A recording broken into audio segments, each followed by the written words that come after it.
નમસ્કાર, હું છું જયેશ. ભાગ્ય મંત્ર એક કાર્યક્રમ છે અને હવે આ કાર્યક્રમ થકી આપનું જે સમજણ છે તે તો ચોક્કસપણે જ્યોતિષને લઈને વધી રહી છે, પણ સમજણ જ્યારે વધે ને ત્યારે સૌથી વધુ પ્રશ્નો પણ વધતા હોય છે અને જ્યારે પ્રશ્નો વધે ત્યારે મૂંઝવણ થતી હોય છે અને ફરી એ વખતે ભાગ્ય મંત્ર આપની સાથે હોય છે, કારણ કે આપણા મૂંઝવણના એ તમામ સવાલોનો જવાબ જ એટલે આ ભાગ્ય મંત્ર. અને આજે આવી તમામ જે મૂંઝવણો છે રાહુ અને કેતુને લઈને તેની આપણે વાત કરવાની છે. આપણે એ તો સમજી લીધું કે રાહુ અને કેતુ એ તડપ અને તૃપ્તિનો ગ્રહ, તે આપને પ્રાપ્તિ પણ કરાવે છે અને સાથોસાથ અતૃપ્ત પણ રાખે છે અને જીજીવિષા પણ વધારે છે. આપણે જે મળી ગયું છે તેની સમજણ પણ આપે છે, પરંતુ તેને લઈને આખરે કઈ બાબતોને આપણે સમજીને અટકી જવાનું છે અને કઈ બાબતો રાહુ કેતુની જાણીને આપણે તેનો મહત્તમ ફાયદો લેવાનો છે તેની આજે આપણે વાત કરીશું. અને આ વાત આપણા સુધી પહોંચાડવા માટે આપણી સાથે જોડાયા છે જાણીતા જ્યોતિષી ચેતનભાઈ પટેલ. ચેતનભાઈ, આપનું ખૂબ ખૂબ સ્વાગત છે. નમસ્કાર.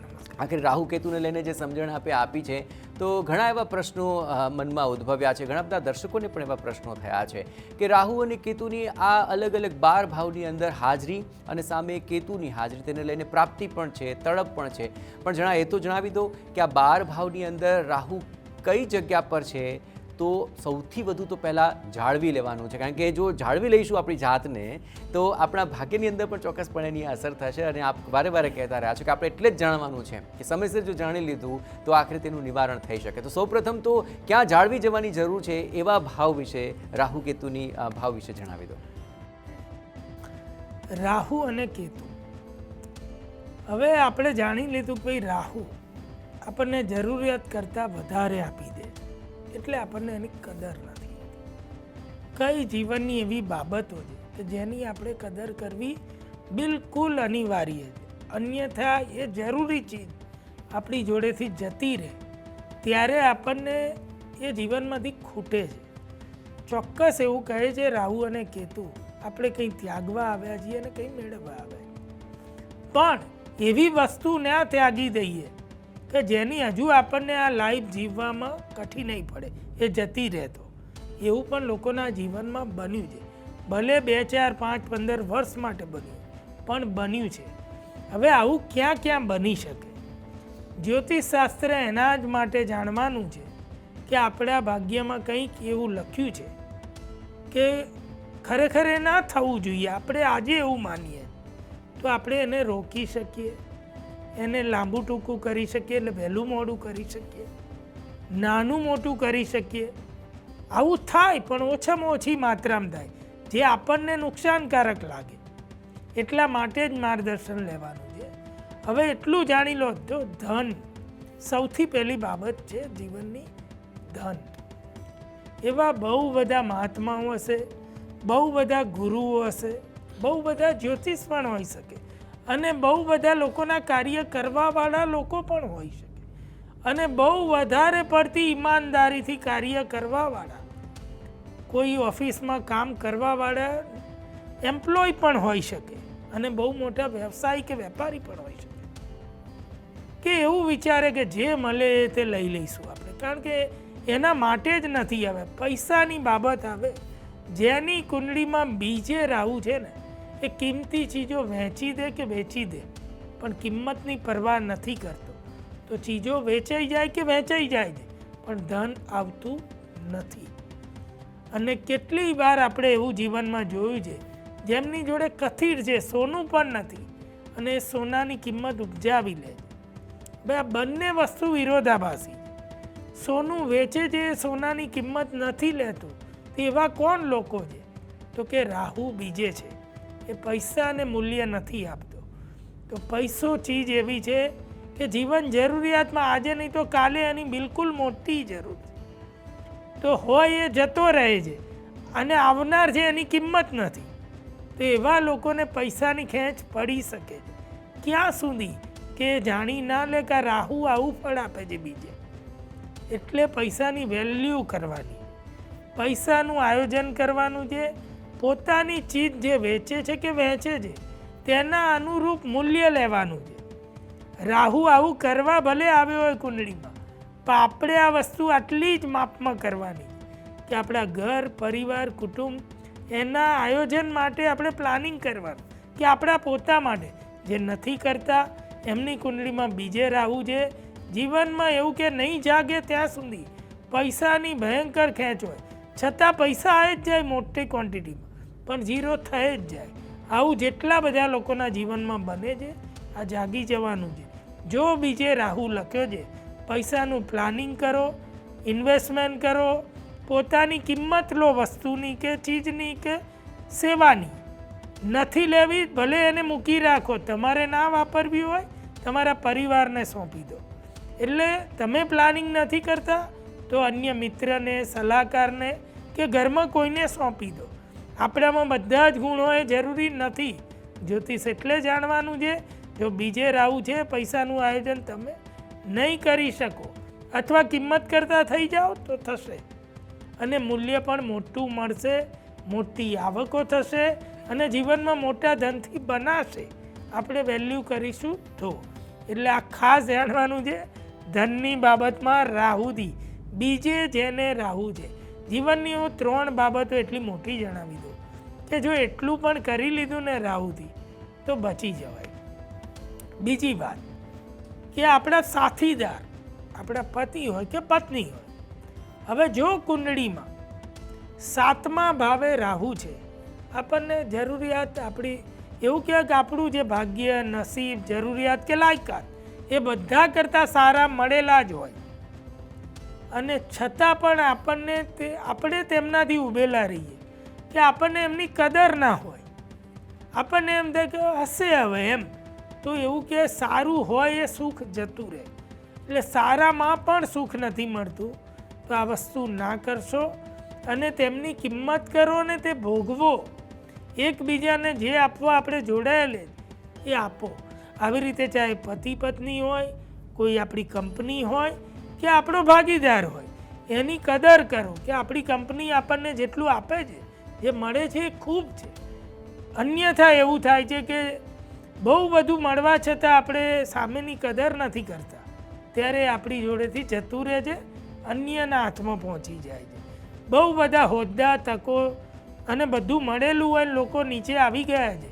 એ લોકોની કુંડળીમાં 7મા ભાવે રાહુ હોય છે કે પોઝિશન, વસ્તુ, પાવર એની એમને વેલ્યુ નથી હોતી અને નીચે જાય. એટલે આવું ના કરતા જીવનમાં જો 7મે રાહુ હોય તો. હવે આવી જ રીતે સરળતાથી સામાજિક રીતે આપણે 11મા ભાવની વાત કરીએ કે 11મા ભાવે રાહુ હોય જેની કુંડળી, એને મોટા લાભ જીવનમાં મળે છે. એ લાભ લઈ એનું આયોજન કરજો. સમાજમાં યશ, પ્રતિષ્ઠા, નામ ખૂબ મળે છે, તો એને સાચવી અને જાળવી રાખજો. સમાજની પરવા કરજો, સમાજથી દૂર ના જતા. અન્યથા જીવનમાં એવું કહેવાય છે કે જેટલું નામ સારું હોય એટલું નામ બગડી શકે. એટલે 11મે પણ રાહુ હોય તો સાચવી લેજો. આ 3 બાબતો જીવનની એટલી મહત્ત્વની છે અને એના વિશે જો આપણે નથી સાચવતા તો એવું કહેવાય છે કે આપણા જીવનમાં પછી કંઈ જ નથી રહેતું. એટલે મહત્ત્વની આ 3 બાબતો છે. એવી જીવનની અન્ય બાબતો દરેક જગ્યાએ જેનું સારું પણ ફળ છે. રાહુ બીજે હોવું એ સારી નિશાની. અધિક માત્રામાં ધન આવે, સંભાળી ના શકીએ તો જતું રહે. એટલે જ આપણે આ કહીએ છીએ.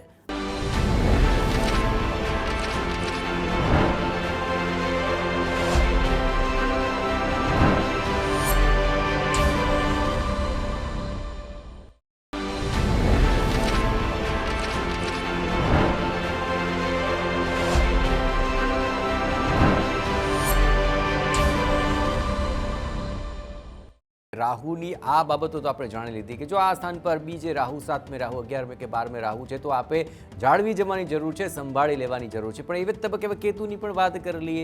કેતુ એવા કયા સ્થાનોમાં છે કે જે તબક્કે આપણે સાવચેત થઈ જવાની જરૂર છે અને જ્યોતિષશાસ્ત્ર એ સાવચેત થવાનું નિવારણ પણ તો આપે છે?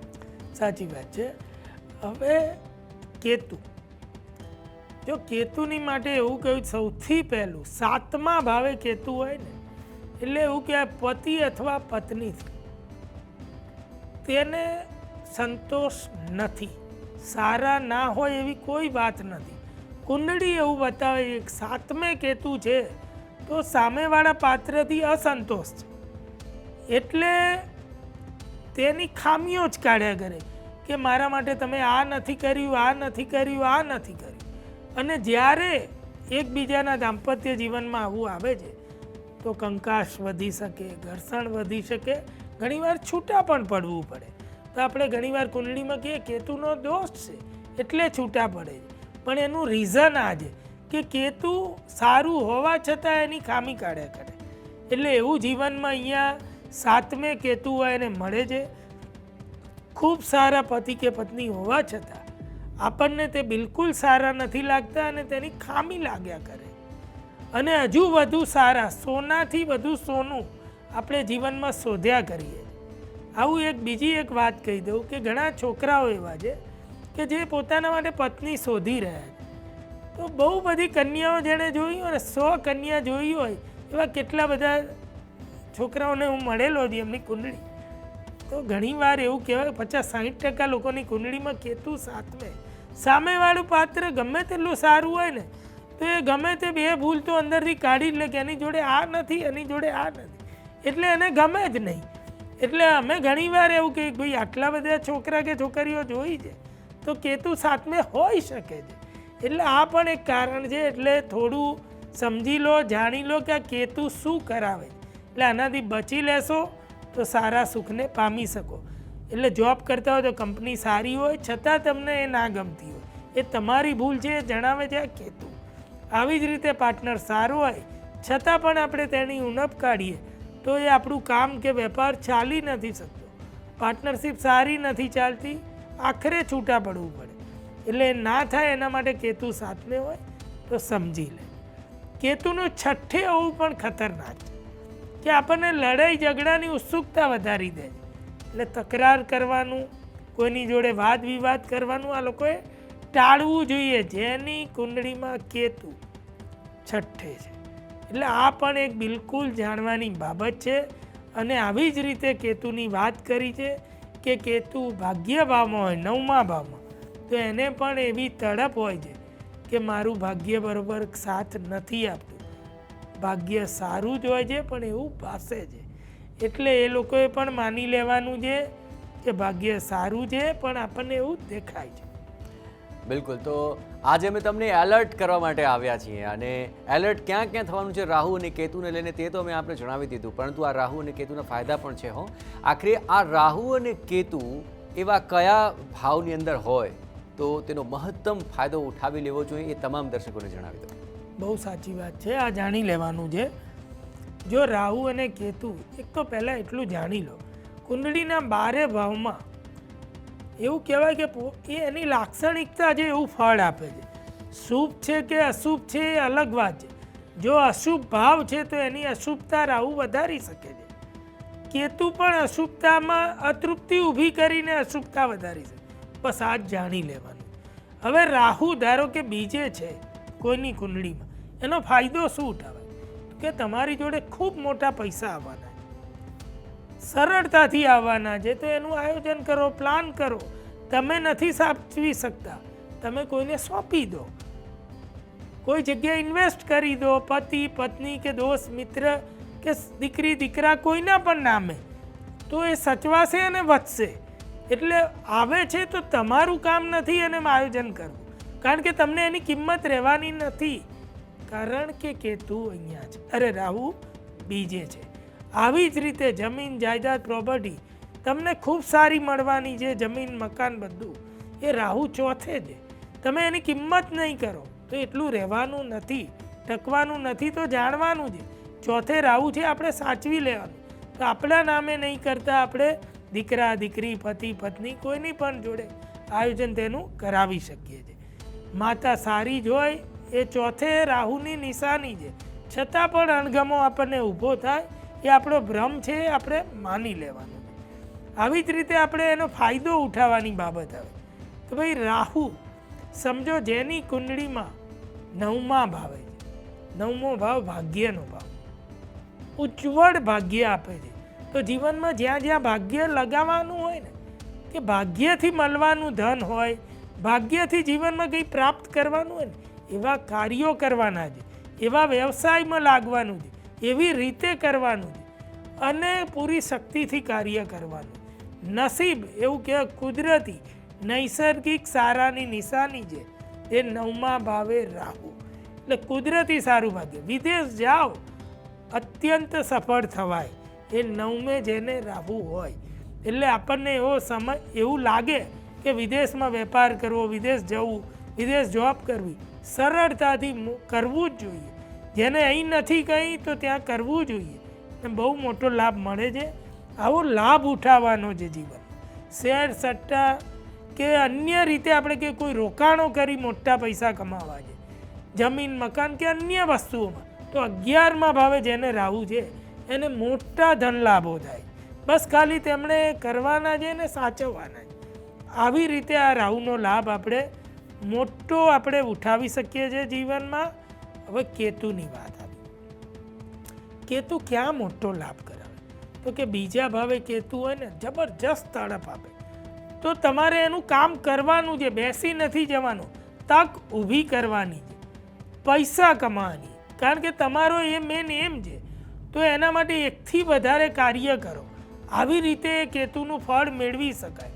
એકથી વધારે તકો ઊભી કરો તો તમને એનું ફળ મળશે. અને એવું કહેવાય છે કે જેનો વ્યક્તિ પ્રયત્ન કરે છે, જેની તડપ હોય છે, એ મેળવીને જ જંપે છે. કેતુ એને જો એ સ્થાનમાં હોય જે સ્થાનની તડપ હોય અને એનો જ પ્રયત્ન કરે છે તો જીવનમાં સફળતા અને સિદ્ધિને પામે છે. આવી જ રીતે જેને કેતુ 8મા ભાવમાં છે, એવું કહે છે કે જે રહસ્યો દુનિયામાં લોકોથી છુપાયેલા છે ને એવા રહસ્યો ઉજાગર કરનાર લોકોની કુંડળીમાં કેતુ 8મે હોય છે. તો તમે એવા ફિલ્ડમાં જાઓ જેમાં રહસ્યો ખોલવાના છે, શોધવાનું છે, શોધ કરવાની છે. તો તમે શોધ અને સંશોધન એટલું મોટું કરી લેશો આખી જિંદગી બદલાઈ જશે. ખૂબ નામ, યશ, સફળતા, ખ્યાતિ બધું મળશે. એટલે આ કેતુથી એ જાણવાનું એવું ફિલ્ડ પસંદ કરવાનું જે ભાવમાં છે એના આધારે ફિલ્ડ, તો એનો મહત્તમ લાભ મળે છે. બહુ બધા સાયન્ટિસ્ટોની કુંડળીમાં, બહુ સારા જ્યોતિષ ભવિષ્ય વક્તાઓની કુંડળીમાં કેતુ 8મે છે. જીવનમાં જ્યોતિષ ના આવે પણ છતાં જિંદગીને બહુ રીતે જોઈ લીધી હોય, બહુ બધા ગ્રંથો ઉઠલાઈ માર્યા એવા લોકોની કુંડળીમાં પણ કેતુ 8મે છે. એટલે કહેવાનો મિનિંગ એ છે કે એનો લાભ ઉઠાવી લેવાની વાત છે. અને આવી જ રીતે 10મા ભાવે કેતુનું હોવું એ પણ અત્યંત શુભ કહ્યું છે કે જેને વેપાર ધંધામાં ખૂબ સાહસ કરવાની, નવા નવા વેપાર કરવાની ખૂબ એને તડપ હોય, ખૂબ ધંધો મોટો હોય છતાંય મોટો કરે તો મોટો ઓર બનતો જાય છે. એને એનું સુખ ભલે ઓછું લાગે કે હજુ મોટું કરવું છે, એ બીજી તકલીફ છે આ કેતુની કે ભાઈ ઓછું જ પડે છે અને એ ભોગવતો નથી, પણ છતાં એ મોટો વિકાસ વેપાર કરી શકે છે. બસ ખાલી એણે એટલું જાણવાનું છે, જોડે ભોગવતા જવાનું છે અને માનવાનું છે કે હું મોટું કામ કરી રહ્યો છું. બિલકુલ. તો રાહુ અને કેતુને લઈને આજે આ લાભની વાત આપ જાણી રહ્યા છો. અને જો આ લાભની વાત આપણે જાણી લીધી તો રાહુ અને કેતુથી ડરવાને બદલે આપ તેના આશીર્વાદ પ્રાપ્ત કરી શકશો, તેમનો લાભ મેળવી શકશો અને ક્યાં આપે અટકવાનું છે, સંભાળી લેવાનું છે તે પણ આપ સમજી જ ગયા હશો. અને સુંદર મજાની માહિતી ચેતનભાઈ આપી છે. ચેતનભાઈ, આપનો ખૂબ ખૂબ આભાર. નમસ્કાર. તો ભાગ્ય મંત્ર કાર્યક્રમ થકી રાહુ અને કેતુને લઈને ક્યાં આખરે સબળ પરિસ્થિતિ છે તેનો ફાયદો ઉઠાવવાનો છે, ક્યાં થોડી નબળી પરિસ્થિતિ છે તો થોડું જાળવી લેવાનું છે, તે આપે આજે જાણી લીધું છે. અને આવી જ રસપ્રદ રજૂઆતો સાથે આપના ફાયદાની વાતો સાથે ફરી મળતા રહીશું. રજા આપશો. નમસ્કાર.